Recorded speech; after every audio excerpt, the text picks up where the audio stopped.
Alexia Shellam. It was a day packed with movement, my body craving emergence from its chrysalis as it followed the cycle of the sun burning away the persistent northwest gray skies. It began with the gym, fairly empty for a Sunday early afternoon. It seemed other bodies were emerging from the sun cycle chrysalis too. We tend to do that here in the Pacific Northwest. Sunny days entice us out of our caves into the resplendent green ecosystem. The Emerald City is an apt nickname for this realm.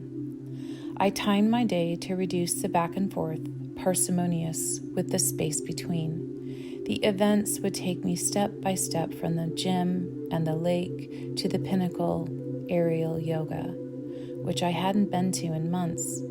Not because I didn't have time or a desire, because the instructor had been out due to an injury she acquired rock climbing.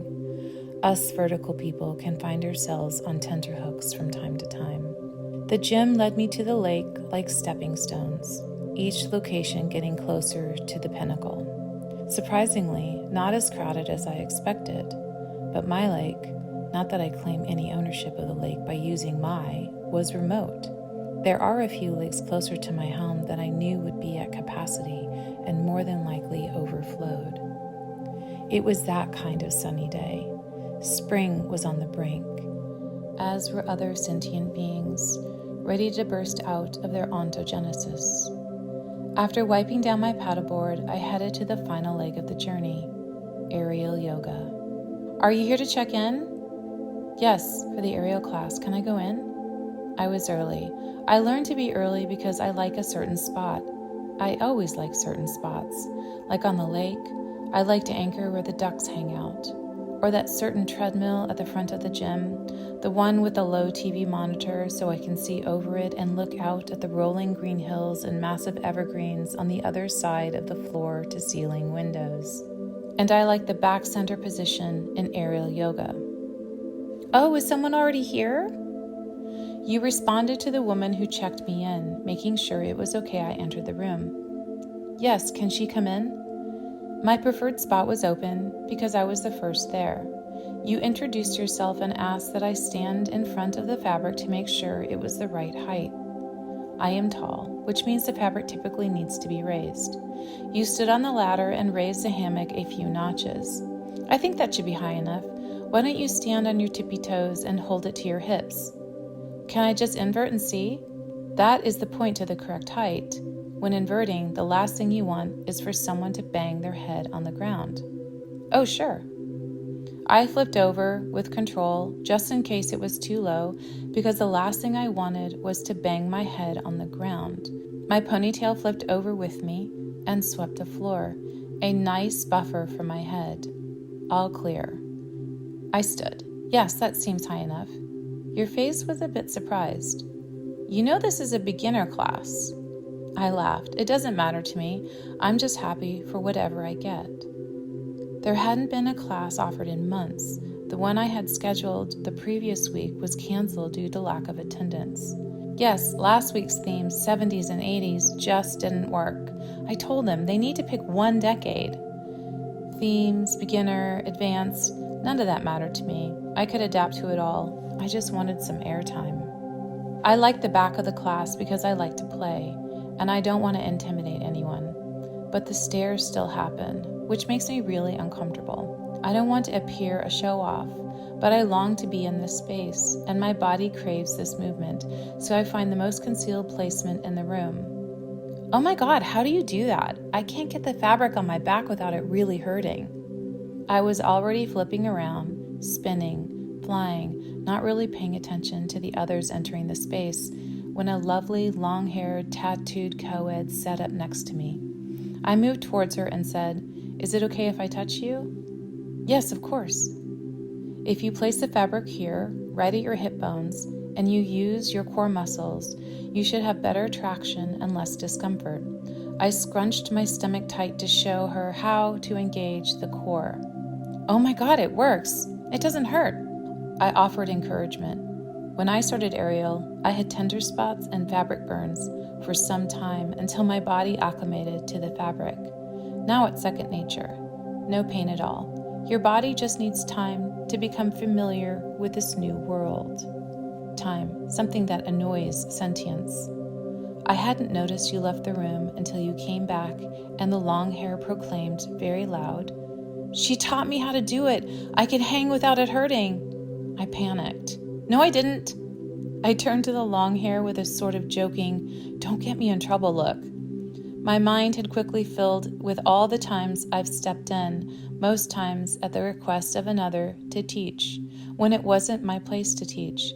Like the time I was at the gym participating in a boot camp, the same group I attended many times a week. One time our trainer was out sick, so the participants turned to me to lead. While we were in the midst of our makeshift boot camp, the head of the fitness department interrupted, pulled me aside and said, "I'm sorry, but you can't do this. You are not an employee and we are not insured for you to teach this class." I felt shamed. "But you didn't know I was chastised in the past for helping others. Instead, you smiled at me gently and said, 'Did you?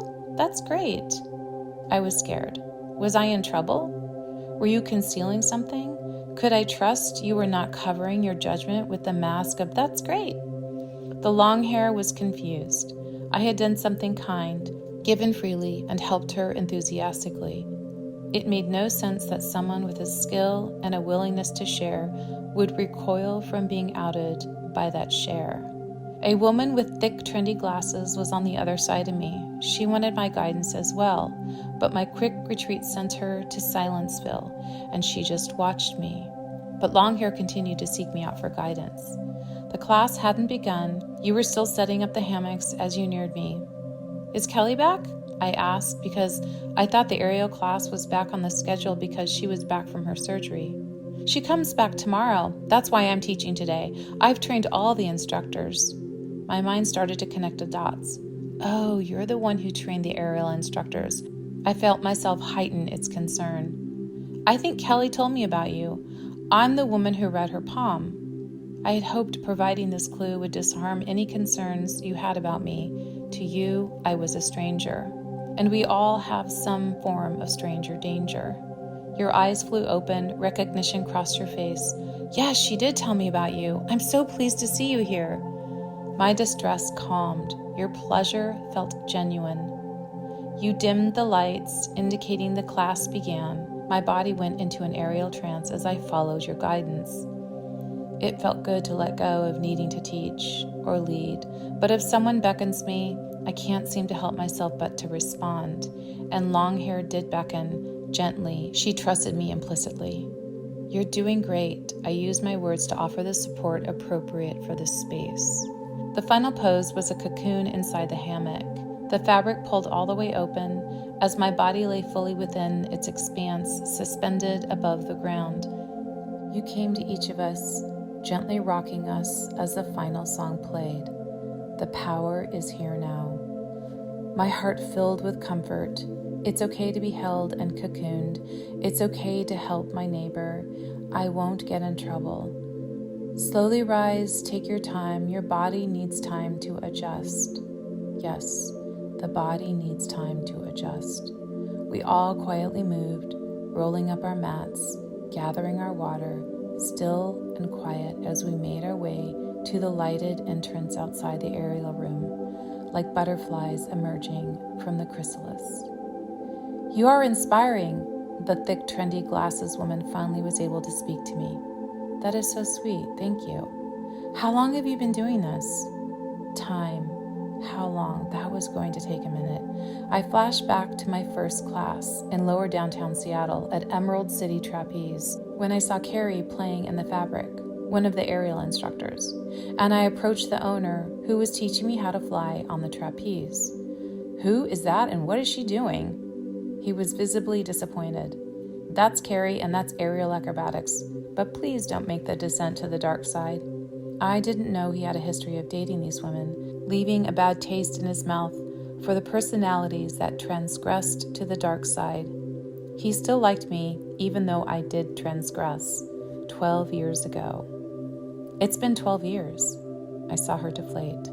At first, I thought I was coming across as a know-it-all. Was I being braggadocious? Oh, that's a long time. Oh, it was about time. Something I often lose track of, because I am bound from time, no longer its slave. I am the master of that because I took my time to get to know it, intimately and personally, by cozying up in a chrysalis, because time flies when you're in the air.